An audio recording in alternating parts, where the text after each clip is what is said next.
जो है वो खुली हुई होती है और बच्चा अंदर गायब है।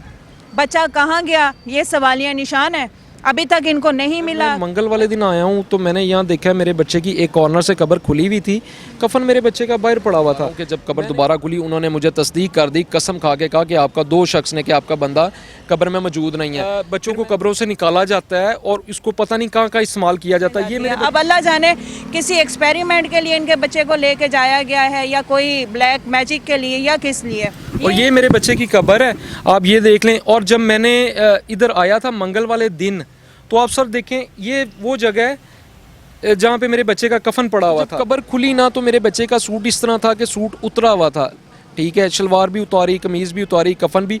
तो कब्र की इंतज़ामिया ना वहाँ पे मुझे बार बार ये कह रही थी, ये देखें ये ऊपर ब्लड लगा हुआ है, ये देखें ये इस पे ब्लड लगा हुआ है, ये जानवर का काम है कि मुर्दा इंसानों का भी फ़रोख्त किया जाता है, जिसमें बच्चों की और ख़वातीन की डेड बॉडीज़ ज़्यादा पैसों में, लाखों में बिकती है। करे कभी किसी के बच्चे के साथ ऐसा ना हो। मैडम होता कुछ चीर फाड़ तो मुझे कुछ चीज़ मिलती ना, ये किसी इंसान का काम है जिसने बच्चे को कब्र से निकाल लिया है और वो लेके गया। अब वो अस्सलाम वालेकुम नाज़रीन, मैं हूँ आपकी होस्ट राबिया मिर्ज़ा। खुश आमदीद कहूँगी इस प्रोग्राम में। नाज़रीन, इस वक्त मैं मियानी साहब कब्रिस्तान के बिल्कुल गेट पे मौजूद हूँ और ये एक ऐसा दुखी शख्स कहेंगे, बाप कहेंगे, एक सवाली कहेंगे, जो आप लोगों से भी सवाल करना चाह रहा है कि ज़िंदा इंसान को तो होती है सिक्योरिटी की ज़रूरत, ज़िंदा इंसान महफूज नहीं है, लेकिन मुर्दा इंसान भी महफूज नहीं है।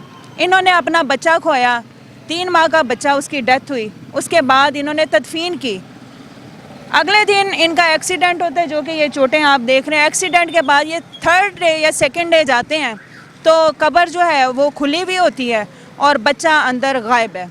बच्चा कहाँ गया, ये सवालिया निशान है, अभी तक इनको नहीं मिला। बच्चे की डेथ कैसे हुई है, तबाही मौत थी, क्या था, कहाँ गया है।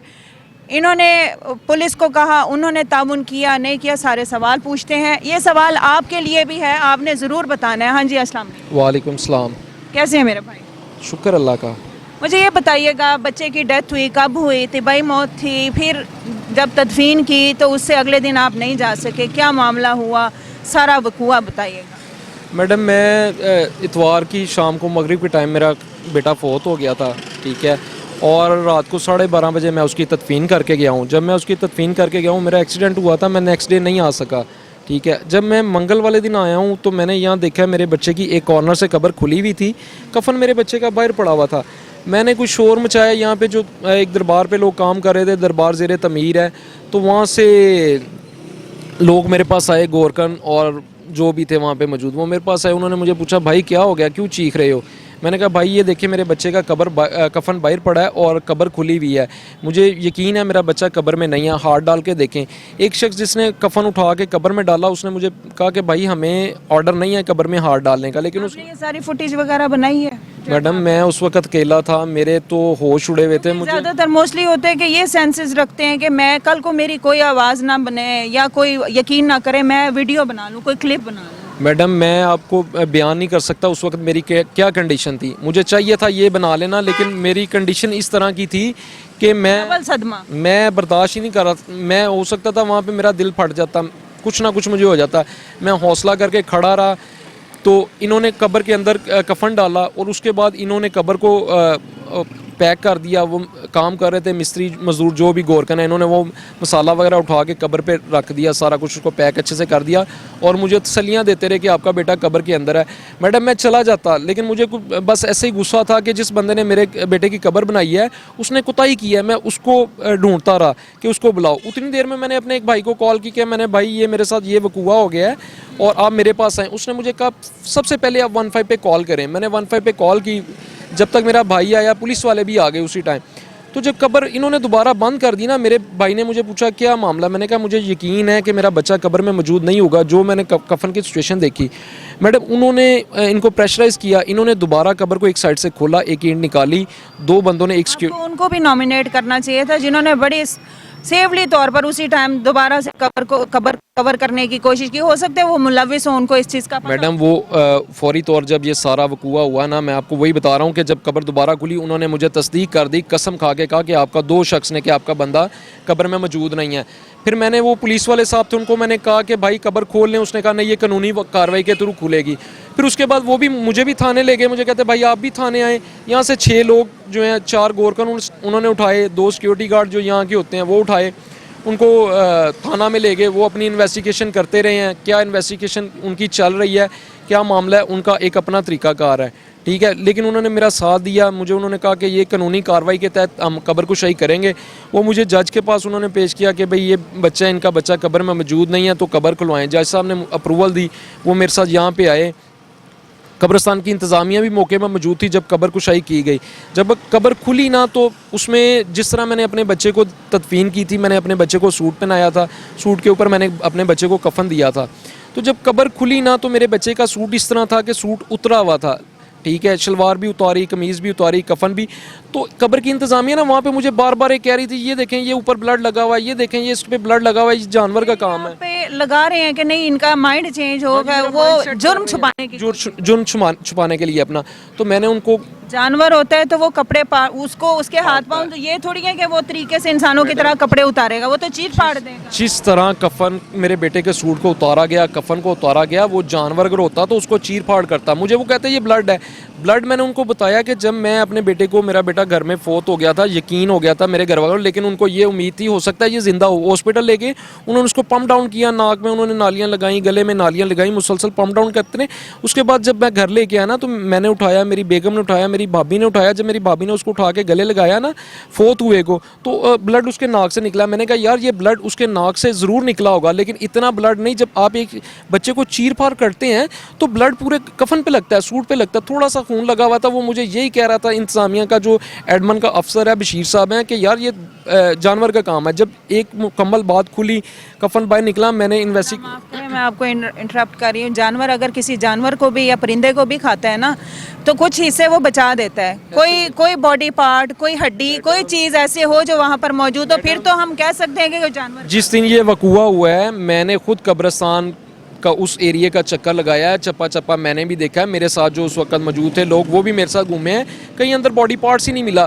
मैडम होता कुछ चीर फाड़ तो मुझे कुछ चीज़ मिलती ना। ये किसी इंसान का काम है जिसने बच्चे को कब्र से निकाल लिया है और वो लेके गया। अब वो कहाँ लेके गया वल्लाह आलम, अब मुझे नहीं पता। ये तो इन्वेस्टिगेशन टीम्स जो हैं वो इन्वेस्टिगेट करें। कब्र की इंतज़ामिया है, मुझे नहीं पता वो क्या अपना काम कर रही हैं। अभी तक मुझे ना कब्र की इंतज़ामिया ने कोई बताया। 1 हफ्ता हो गया, आज 8 दिन हो गए मैडम, तो मुझे एक भी कोई क्रू नहीं मिला, कोई प्रूफ नहीं मिला कि मुझे बताएं मेरा बच्चा कहाँ गया। आपको ये भी सुकून नहीं है? अल्लाह ने, चले जो अल्लाह की मर्ज़ी के काम है उसके आगे कोई इंसान जो है वो जबर नहीं कर सकता। अल्लाह ने जितनी उम्र लिखी थी बच्चा है। फिर ये है कि एटलीस्ट आपको सब्र आता कि ये बच्चे की कब्र है, बच्चा अंदर मौजूद है। आप आके पढ़ाई करें, आप दुआ करें बच्चे के साले सवाब के लिए, कुछ आपको सुकून होगा, रूहानी सुकून होगा। लेकिन अब आपको सुकून नहीं है क्योंकि आपका बच्चा मौजूद ही नहीं। मैडम मेरा बच्चा कब्र में, बेगम को पता है सारा? मेरी बेगम को इसका कोई इल्म नहीं है। मेरे घर वालों को आस्ता आस्ता, अब जाहिर बात है मैं डेली कब्रिस्तान आता हूँ, शोर मचाता हूँ, कोई ना कोई लोग मेरी आवाज़ बनते हैं। मेरे भाई हैं, ये मेरी फैमिली है एक मीडिया की, मैं भी एक मीडिया से ताल्लुक़ रखता हूँ। ये लोग मेरी आवाज़ बने हुए हैं। मेरे सब घर वालों को आहिस्ता आहिस्ता पता चलना शुरू हो गया है। मैं ये शुक्र करता हूँ मेरी बेगम के पास मोबाइल नहीं है, ठीक है। वो मेरे मोबाइल को यूज़ करती है, इसी से किसी पे बात करनी हो, किसी को मामला करना हो, अगर वो देख लेती तो मैं उसको कैसे संभालता। आज भी मैं उसको घर में काम करते देखता हूँ तो उसके हाथ कांपते हैं। तो मैं बयान नहीं कर सकता, मैं उसको कैसे बताऊँ। बहुत बड़ा, क्योंकि एक औरत ज़ात मैं भी हूँ। ये जो औलाद के बिछड़ने का दुख है ना, ये बहुत बड़ा है। और ये सारी ज़िंदगी औरत के, चाहे पेट में 3 माह का भी हमल होना, अगर वो ज़ाया होता है तो औलाद के लिए वो जो लम्स है ना, औरत कभी भी अपनी औलाद का नहीं भूल सकती। वो मोहब्बत, वो ममता कभी भी नहीं भूल सकती। ये तो फिर 3 माह का बच्चा है। अल्लाह ताला इनको सब्र अता करे। मैं ना मेरे बच्चे का तो अल्लाह ही हाफिज़ है। मेरा बच्चा कब्र में मौजूद नहीं है, ठीक है, वेट कीजिएगा। मेरा बच्चा तो सर कब्र में मौजूद नहीं है। मैंने ना एडमन को कहा कि 2018 या 19 में ना एक इंसिडेंट पहले भी हुआ है और कब्रिस्तान से ना एक यंग बच्ची, छोटी बच्ची, उसकी लाश निकाली गई। एडमन ने मुझे कहा कि यार ये वाकया फेक है, झूठ है, ये वाकया नहीं हो सकता है ऐसे। तो मेरा मीडिया ट्रायल पे आने का मकसद ये है कि भाई जब आप मेरी स्टोरी को हाईलाइट करेंगे, ये आज नहीं, कल नहीं, 2 साल बाद, 10 साल बाद, अगर खुदा ना खासा, अल्लाह ना करे ऐसा कभी वाकया हो, अगर कल को ऐसा वाकया हो जाता है तो भाई कम से कम लोगों को ये तो पता होगा कि ये वाकया सच था। बच्चों को कब्रों से निकाला जाता है और इसको पता नहीं कहाँ कहाँ इस्तेमाल किया जाता है। ये मेरे बच्चे, ये देखें जी, और ये मेरे बच्चे की कब्र है, आप ये देख लें। और जब मैंने इधर आया था मंगल वाले दिन, तो आप सर देखें, ये वो जगह है जहाँ पे मेरे बच्चे का कफन पड़ा हुआ था। ये जहाँ बोतल पड़ी हुई है, एक कफन का पीस ये पड़ा हुआ था, एक कफन का पीस उधर पड़ा हुआ था। तो सर मैं तो आपको बयान नहीं कर सकता मेरे साथ उस वक्त का क्या मामला था। और मैं दुआ करूँगा अल्लाह करे कभी किसी के बच्चे के साथ ऐसा ना हो, और अल्लाह माफ़ करे मेरे पे जो गुजर रही है, किसी पे अल्लाह ऐसा वक्त ना लाए। मेरा बेटा मर गया सर, मुझे सुकून आ गया, मुझे तसल्ली हो गई कि यार अल्लाह की रज़ा है। लेकिन अब मुझे बताएं कि मैं क्या करूं, किसके पास जाऊं। मैंने जहाँ जहाँ आवाज़ उठानी थी, मैं अपने प्लेटफॉर्म से आवाज़ दे रहा हूँ लोगों को, मैं पुकार रहा हूँ, लोग मेरी आवाज़ बांध रहे हैं, डेली मुझे आ रहे हैं। मैं यहाँ रोज़ आता हूँ अपने बच्चे की कब्र के पास, चीखता हूँ, पुकारता हूँ, रोता हूँ, लोग मेरी आवाज़ सुनते हैं, लोग मेरी आवाज़ को लोगों तक पहुँचा रहे हैं। लेकिन अब देखें, ये कब्र के अंदर मेरा बच्चा मौजूद नहीं है। आप मुझे बताएं कि मैं यहाँ खड़ा होकर दुआ कर सकता हूँ? मैं यहाँ खड़ा होकर क्या करूँगा? आप प्लीज़ मेरी दुआ बने और मेरे लिए दुआ करें और मेरी आवाज़ बने। एक मैंने प्रोग्राम नहीं, एक नहीं, दो नहीं, तीन काफ़ी प्रोग्राम किए हैं जिसमें ये इंकशाफात हुए हैं कि मुर्दा इंसानों को भी फ़रोख्त किया जाता है, जिसमें बच्चों की और ख़वातीन की डेड बॉडीज़ ज़्यादा पैसों में, लाखों में बिकती हैं, और ये कहाँ जाती हैं? मेडिकल कॉलेज में जाती हैं। अब अल्लाह जाने किसी एक्सपेरिमेंट के लिए इनके बच्चे को लेके जाया गया है, या कोई ब्लैक मैजिक के लिए, या किस लिए, ये इनका आपके सामने सवाल है, इंतज़ामिया के सामने सवाल है। इनकी ज़रूर आवाज़ बनिएगा, कीमती राय से आगाह कीजिएगा। हाजिर होंगे नए प्रोग्राम में। फ़ी अमान।